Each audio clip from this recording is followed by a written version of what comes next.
45년을 살아온 내 인생에서 이런 일이 일어날 줄은 꿈에도 몰랐다. 나는 한성건설 부사장 박민수. 아버지 박 회장의 그늘에서 평생을 살아온 평범한, 아니 평범하다고 생각했던 남자였다. 그날은 아버지의 회사 창립 30주년 기념식이었다. 화려한 조명 아래 수많은 사람들이 아버지에게 축하 인사를 건네고 있었다. 그때 그녀가 나타났다. 안녕하세요, 민수 씨. 부드러운 목소리에 고개를 돌렸을 때 나는 숨이 멎는 것 같았다. 30대 중반으로 보이는 그녀는 우아하면서도 어딘가 신비로운 분위기를 풍기고 있었다. 긴 생머리가 어깨를 타고 흘러내리고 검은 드레스가 그녀의 몸매를 완벽하게 감싸고 있었다. 저는 이소영입니다. 회장님과 가까운 사이예요. 그 순간 나는 알았다. 이 여자가 아버지의 새로운 여자친구라는 것을. 어머니가 돌아가신 지 5년이 지났으니 아버지에게도 새로운 인연이 있을 수 있다는 건 이해했다. 하지만 왜 이렇게 가슴이 뛰는 걸까? 아, 네. 반갑습니다. 나는 어색하게 인사를 건넸다. 그녀의 손을 잡는 순간 전기가 흐르는 듯한 느낌을 받았다. 그녀도 같은 느낌을 받았는지 잠깐 눈을 깜빡였다. 그 후로 나는 그녀를 자주 보게 되었다. 아버지와 함께 회사에 나타나기도 하고 집에서 저녁 식사를 함께 하기도 했다. 처음에는 그저 아버지의 여자친구로만 생각하려 했다. 하지만 그녀와 대화를 나눌 때마다, 그녀의 웃음을 볼 때마다 나는 점점 더 깊은 감정에 빠져들고 있었다. 민수 씨는 결혼 안 하세요? 어느 날 저녁 아버지가 자리를 비운 사이 그녀가 물었다. 한 번 했었는데 잘 안 됐어요. 그렇구나. 외로우시겠어요. 그녀의 말에는 묘한 동정심이 섞여 있었다. 아니, 동정심이 아니라 다른 무언가였다. 소영 씨는 아버지를 정말 사랑하세요? 내가 왜 그런 질문을 했는지 모르겠다. 그녀는 잠깐 당황스러운 표정을 지었다가 천천히 고개를 끄덕였다. 물론이에요. 회장님은 좋은 분이세요. 하지만 그녀의 대답에서 확신을 찾을 수 없었다. 오히려 어딘가 공허한 느낌이 들었다. 몇 달이 지나면서 나는 점점 더 그녀에게 빠져들었다. 회사에서도 집에서도 오직 그녀 생각뿐이었다. 이것이 사랑인지 아니면 그저 금지된 것에 대한 욕망인지 알 수 없었다. 그러던 어느 날 아버지가 출장을 간 사이 나는 그녀에게 만나자고 했다. 민수 씨, 이러면 안 되는 거 아세요? 카페에서 마주 앉은 그녀가 조심스럽게 말했다. 저도 알아요. 하지만 더 이상 숨길 수가 없어요. 나는 마치 고백하듯 말했다. 소영 씨를 사랑합니다. 그녀의 얼굴이 창백해졌다. 민수 씨, 제가 미친 걸까요? 아버지의 여자를 사랑하다니. 그런 말씀 마세요. 하지만 그녀의 눈에서 나는 거부감만을 읽을 수 있었다. 아니, 거부감이 아니었다. 무언가 다른 감정이었다. 죄책감? 아니면 소영 씨도 저와 같은 마음이죠? 내가 다그치자 그녀는 고개를 떨궜다. 이런 대화는 하면 안 돼요.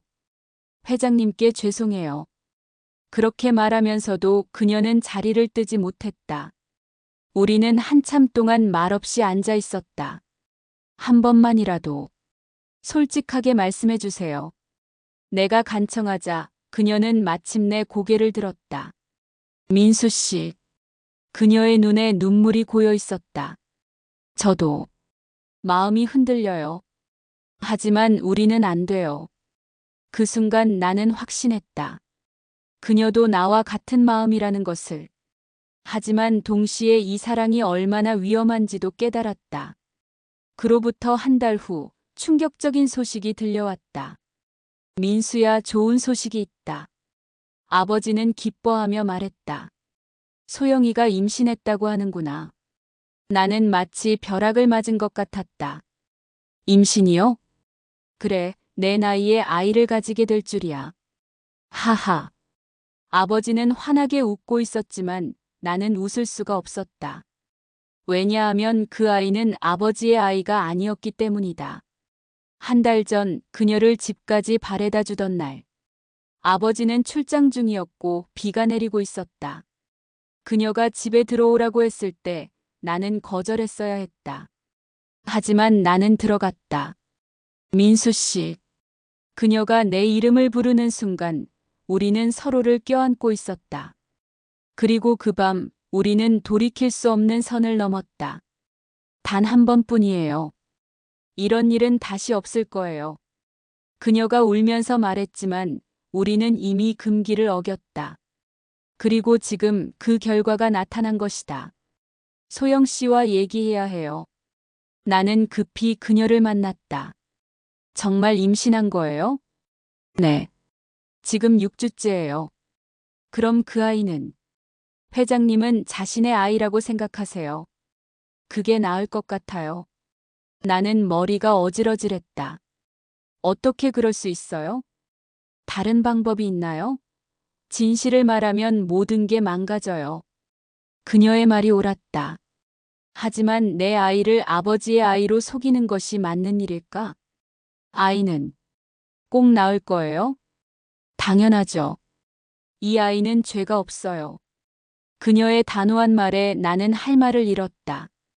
그로부터 2달이 지난 어느 날 예상치 못한 사람이 나타났다. 민수야. 문 앞에 서 있는 여자를 보고 나는 깜짝 놀랐다. 20년 전 집을 떠났던 친어머니 김영희였다. 어머니, 이제 좀 컸구나. 어머니는 나를 위아래로 훑어보며 말했다. 20년이라는 세월이 그녀를 많이 변화시켰다. 한때 아름다웠던 얼굴은 세월의 흔적으로 가득했고 옷차림도 초라했다. 왜 지금 오신 거예요? 엄마가 집에 오는데 이유가 필요하니?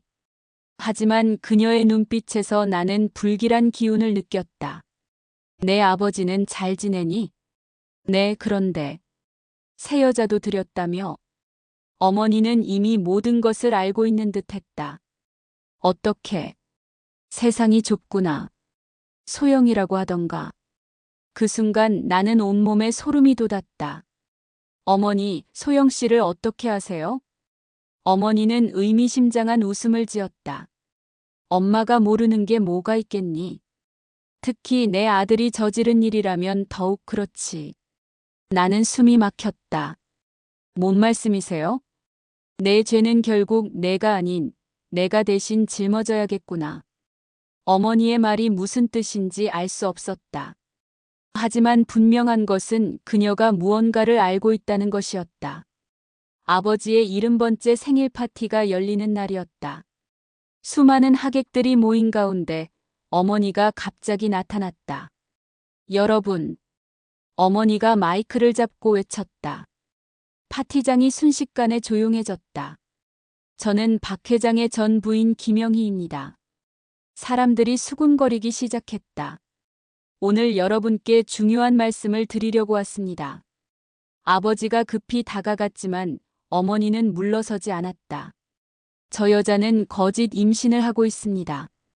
어머니가 소영을 가리키며 소리쳤다. 파티장이 순식간에 술렁이기 시작했다. 뭐라고? 아버지가 어머니의 손목을 잡았지만 어머니는 계속해서 말을 이었다. 그 아이의 진짜 아버지는 다른 사람입니다. 바로 당신의 아들 박민수예요. 나는 마치 온 세상이 무너지는 것 같았다. 모든 사람들의 시선이 나에게 쏠렸다. 민수야, 이게 사실이냐? 아버지가 나를 향해 물었다. 그의 목소리는 차가웠다. 아버지. 나는 대답할 수 없었다. 사실이냐고. 아버지의 고함 소리에 나는 고개를 숙일 수밖에 없었다. 소영은 이미 창백한 얼굴로 파티장을 빠져나가고 있었다. 여러분, 파티는 여기서 끝입니다. 아버지가 선언하자 사람들은 하나둘 자리를 떠나기 시작했다. 파티가 끝난 후 아버지는 나를 서재로 불렀다. 정말로 그 아이가 내 아이냐? 아버지의 목소리는 얼음처럼 차가웠다. 아버지, 대답해. 네. 나는 힘없이 고개를 끄덕였다. 아버지는 한참 동안 나를 바라보다가 책상 위에 있던 서류를 던졌다. 이 집에서 나가라. 아버지, 내 아들로 생각하지 않겠다. 지금 당장 나가. 아버지, 저는 당신의 아들이에요. 내 아들이 그런 짓을 하겠냐? 나가. 나는 그날 밤 집에서 쫓겨났다. 갈 곳도 없어서 근처 모텔에 방을 잡았다. 술에 취해 길거리를 걸으며 소리쳤다. 난 당신 아들인데 어떻게 나를 내칠 수 있습니까? 하지만 아무도 내 말을 들어주지 않았다. 며칠 후 소영이 나에게 연락을 했다. 민수 씨 맞나요? 그녀는 한적한 카페에서 기다리고 있었다. 임신한 배가 조금씩 나오고 있었다. 미안해요. 내가 먼저 사과했다. 제가 다 망쳤어요. 아니에요. 이미 정해진 운명이었을지도 몰라요. 그녀는 의외로 담담했다. 이제 어떻게 하죠? 모르겠어요. 회장님도 저를 보려고 하지 않아요. 우리는 한참 동안 말없이 앉아 있었다. 제 아파트로 올래요? 그녀가 조심스럽게 물었다. 그날 밤 우리는 다시 함께 있었다. 모든 것이 무너진 상황에서 우리에게 남은 건 서로뿐이었다. 하지만 우리는 모르고 있었다. 누군가 우리를 지켜보고 있다는 것을. 다음 날 아침 어머니가 사진 몇 장을 들고 내 모텔방에 나타났다. 이게 뭐냐? 사진 속에는 어젯밤 소영과 함께 있던 우리의 모습이 찍혀 있었다. 어머니, 이걸 어떻게? 내가 찍었다. 나는 소름이 돋았다. 왜 이런 짓을 하세요? 이제 세상에 퍼뜨릴 거야. 내 놈 끝장이야. 어머니의 눈에는 분노와 증오가 가득했다. 어머니, 왜 이러세요? 저는 어머니의 아들이에요. 내 아들. 내 아들이 그런 짓을 하겠냐? 내 아버지의 여자와 그런 짓을? 그럼 이 사진으로 뭘 하시려고요? 너희 둘 다 망쳐놓을 거야. 특히 그 여자는 절대 용서 못해. 나는 어머니의 진짜 목적을 깨달았다. 그녀는 나를 벌주려는 게 아니라 아버지에게 복수하려는 거였다. 그로부터 일주일 후 충격적인 소식이 들려왔다. 민수야, 내 아버지가 사고를 당했다. 병원으로 달려갔을 때 아버지는 중환자실에 누워 있었다. 교통사고라고 하는데 브레이크가 끊어져 있었대요. 담당 의사가 설명했다. 브레이크가 끊어져 있었다고요? 네, 경찰에서 조사 중입니다. 나는 온몸이 떨렸다. 누군가 의도적으로 아버지를 해친 것이다. 그때 경찰이 나에게 다가왔다. 박민수 씨죠? 몇 가지 물어볼 게 있습니다. 네. 최근 아버님과 갈등이 있었다고 들었는데요. 나는 의심받고 있었다. 설마 제가 아버지를 해쳤다고 생각하시는 건가요? 그런 건 아니지만 조사해야 할 사항들이 있어서요. 경찰의 질문은 계속됐다. 사람들은 내가 아버지를 해쳤다고 의심하기 시작했다. 아버지가 의식불명에 빠진 사이 회사는 순식간에 권력 다툼의 소용돌이에 휘말렸다. 민수야, 이제 내가 회사를 맡아야 해. 삼촌이 나를 찾아왔다. 하지만 아버지가 저를 호적에서 파내셨는데요. 그건 감정적인 일시적 조치야. 내가 정식 후계자인 건 변하지 않아. 하지만 회사 내부는 이미 분열되어 있었다. 일부는 나를 지지했지만 다른 일부는 외부 전문 경영인을 영입해야 한다고 주장했다. 그런 상황에서 나는 오직 소영만을 믿을 수 있었다. 민수 씨, 힘내세요. 그녀는 임신 중인 몸임에도 불구하고 나를 지지해 주었다. 회장님이 깨어나시면 모든 게 해결될 거예요. 하지만 아버지의 상태는 나아지지 않았다. 그런데 어느 날 충격적인 진실이 드러났다. 민수 씨, 제가 숨긴 게 있어요. 소영이 나를 만나서 말했다. 숨긴 게요? 사실 저에게는 다른 아이가 있어요. 나는 믿을 수 없었다. 다른 아이요? 5년 전에 낳은 아들이에요. 지금까지 친정에서 키우고 있었어요. 그 아이의 아버지는 누구예요? 소영이 머뭇거리다가 대답했다. 민수 씨, 당신이에요. 나는 머리가 어질어질했다. 그게 무슨 말이에요? 5년 전 당신이 이혼하고 힘들어할 때 우리는 한 번 만났었어요. 기억나지 않으세요?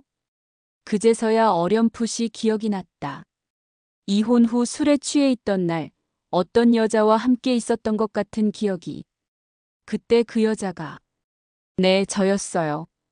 그럼 지금 뱃속의 아이와 그 아이 모두 네, 둘 다 민수 씨의 아이예요. 나는 완전히 혼란에 빠졌다. 이 모든 사실을 알게 된 어머니는 더욱 격분했다. 내가 저 여자와 그 아이를 지킨다? 어머니가 나를 향해 소리쳤다. 넌 내 아들이 아니다. 어머니 제발. 그 여자가 너를 이용하고 있는 걸 모르겠니? 내 아버지의 재산을 노리고 있는 거야. 어머니의 말에 일리가 있었다. 하지만 나는 소영을 믿고 싶었다.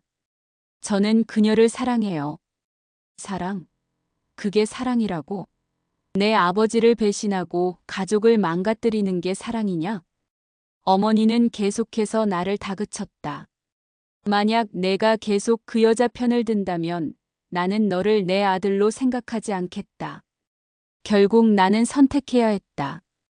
어머니를 택할 것인가 아니면 소영을 택할 것인가. 기적이 일어났다. 아버지가 깨어난 것이다. 아버지. 나는 급히 병원으로 달려갔다. 하지만 아버지의 첫마디는 차갑기만 했다. 내 놈, 내 죄를 알겠느냐? 아버지. 내가 사고를 당한 것도 회사가 이렇게 된 것도 모두 내 때문이다. 아버지는 나를 원망하고 있었다. 내가 없었다면 이런 일은 일어나지 않았을 것이다.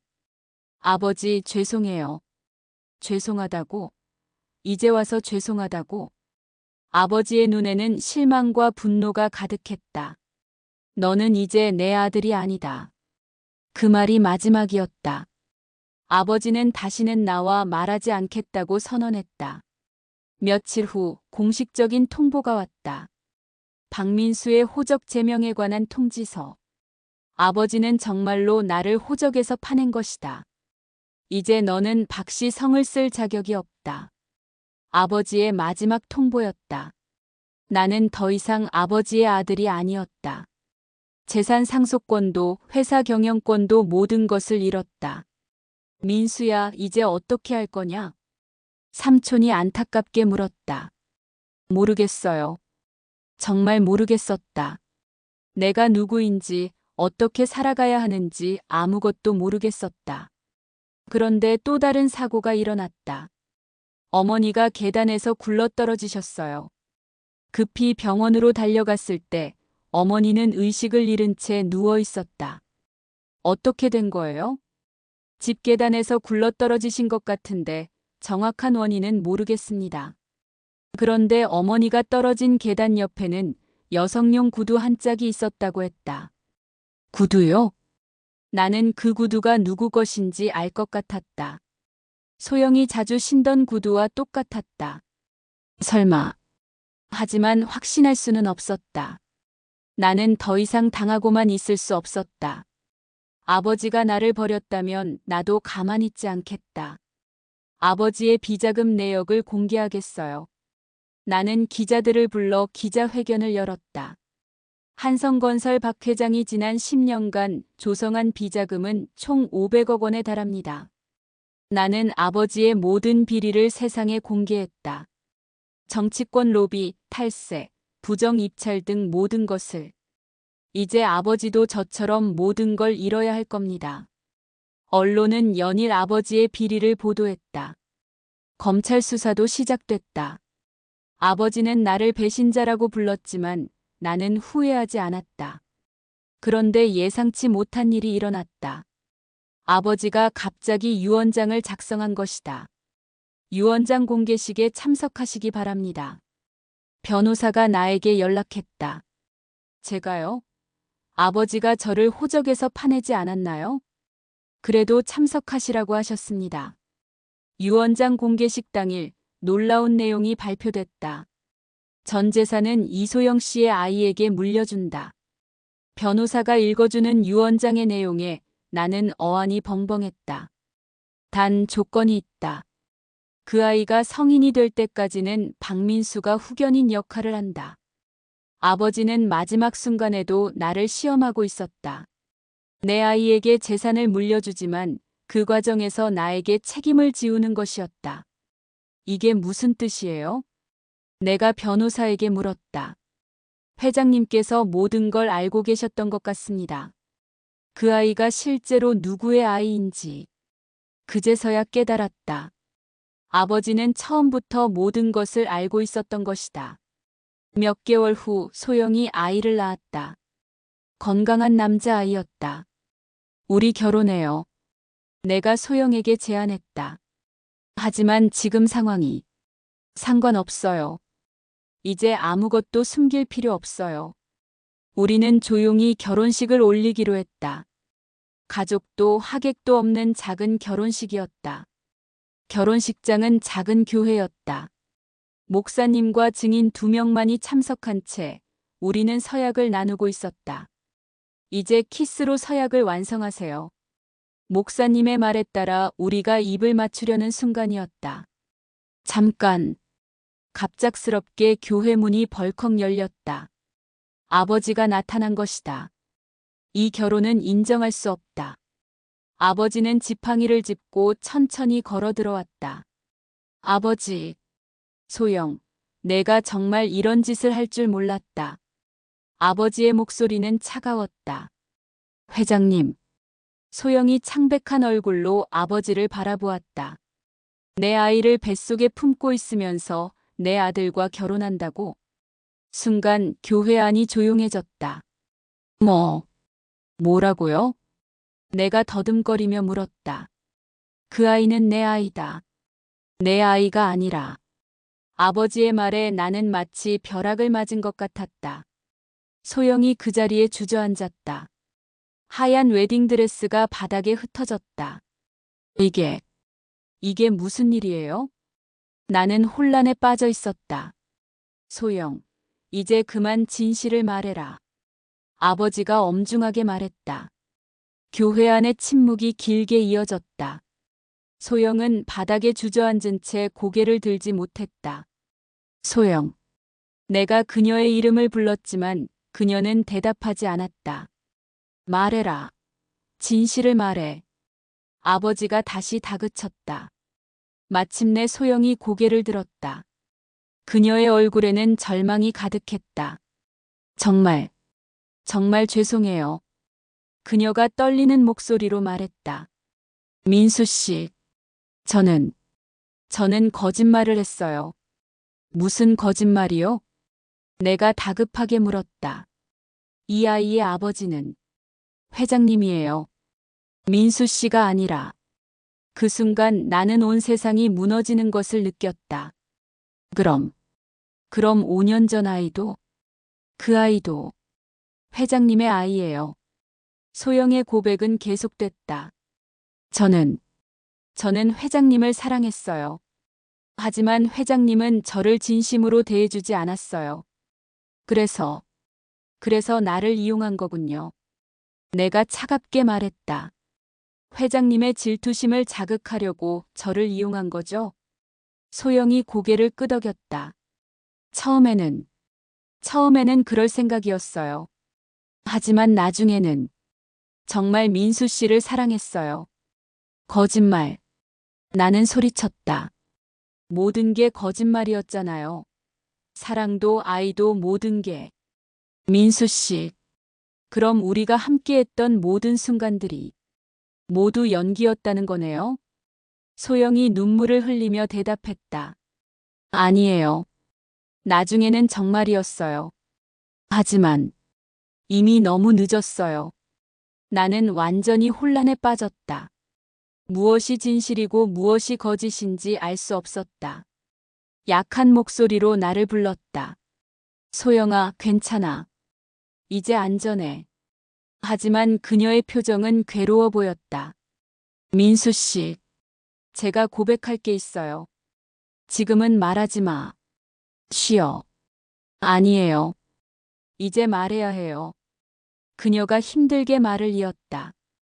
이 아이의 아버지는 내 아버지야. 나는 귀를 의심했다. 뭐라고? 정말 죄송해요. 거짓말을 했어요. 소영의 눈에서 눈물이 흘러내렸다. 5년 전 아이도, 지금 이 아이도 모두 회장님의 아이예요. 나는 마치 벼락을 맞은 것 같았다. 그럼 내가 생각했던 건 모두 착각이었어요. 저는 당신을 이용했어요. 소영의 고백은 계속됐다. 회장님이 저를 버리려고 할 때 당신을 이용해서 회장님의 질투심을 자극하려고 했어요. 그럼 우리가 함께했던 모든 순간들이 저에게는 연기였어요. 정말 죄송해요. 나는 완전히 무너졌다. 내가 믿었던 모든 것이 거짓이었다. 소영의 고백을 들은 나는 병원을 뛰쳐나왔다. 모든 것이 거짓이었다. 내가 사랑했던 여자도, 내 아이라고 생각했던 아이도 모든 것이 거짓이었다. 하하, 하하. 나는 미친 사람처럼 웃었다. 길거리를 헤매며 웃고 또 웃었다. 아파트로 돌아와서도 웃음은 멈추지 않았다. 거울 속의 내 모습은 완전히 망가져 있었다. 박민수, 너는 정말 바보였구나. 나는 스스로에게 말했다. 그때 문이 열리며 누군가 들어왔다. 아버지였다. 민수야. 아버지도 다 알고 계셨죠? 나는 돌아보지도 않고 말했다. 그래. 언제부터요? 처음부터. 아버지는 담담히 대답했다. 그럼 왜 저를 이렇게 만드신 거예요? 내가 배워야 할 게 있었다. 배워야 할게요? 나는 아버지를 향해 돌아섰다. 욕망이 얼마나 무서운 것인지, 금기를 어기는 게 얼마나 큰 대가를 치르는지. 아버지의 목소리는 슬퍼 보였다. 저를 시험한 거였군요. 그리고 너는 실패했다. 아버지의 말이 비수처럼 꽂혔다. 가족을 배신하고 도덕을 어기고 결국 아무것도 남지 않았다. 나는 바닥에 주저앉았다. 정말로 아무것도 남지 않았다. 가족도 사랑도 명예도 모든 것을 잃었다. 이제 어떻게 살아가죠? 그건 내가 정할 일이다. 아버지가 문을 향해 걸어갔다. 아버지, 무엇이든 다시 시작할 수 있다. 하지만 이번에는 올바른 길을 걸어라. 아버지가 나간 후 나는 혼자 남았다. 적막한 방 안에서 나는 내 인생을 되돌아보았다. 45년을 살면서 가장 큰 실수를 저질렀다. 금지된 사랑에 빠져 모든 것을 잃었다. 하지만 이제 와서 후회한들 무엇하겠는가. 창밖을 바라보니 새벽이 밝아오고 있었다. 새로운 하루가 시작되는 것이다. 다시 시작하자. 나는 스스로에게 다짐했다. 모든 것을 잃었지만 아직 내게는 시간이 있었다. 그 시간으로 다시 사람답게 살아보자. 그렇게 나는 파멸의 끝에서 새로운 시작을 다짐했다. 비록 모든 것을 잃었지만 진정한 삶은 이제부터 시작되는 것일지도 모른다. 거울 속의 내 모습을 다시 보았다. 망가져 있지만 아직 살아 있었다. 그리고 살아있는 한 언제든 다시 시작할 수 있었다. 박민수. 아니, 이제는 그냥 민수야. 다시 태어나자. 1년 후 나는 작은 카페를 운영하고 있었다. 아버지의 재산도 가족의 이름도 모두 포기하고 새로운 삶을 시작했다. 가끔 소영의 소식을 듣는다. 그녀는 아버지와 함께 잘 살고 있다고 한다. 아이도 건강하게 자라고 있다고. 어머니는 계단에서 떨어진 후유증으로 요양원에서 지내고 있다. 가끔 면회를 가지만 나를 알아보지 못한다. 아버지는 여전히 회사를 운영하고 있다. 내가 폭로한 비리건으로 한때 위기가 있었지만 결국 극복했다. 나는 이제 평범한 사람이다. 화려했던 과거도 치욕스러운 실수도 모두 추억이 되었다. 금단의 사랑은 결국 모든 것을 앗아갔지만 그 대신 진정한 자유를 주었다. 이제 나는 누구의 아들도 누구의 연인도 아닌 그저 민수라는 이름의 한 사람일 뿐이다. 그리고 그것으로 충분하다.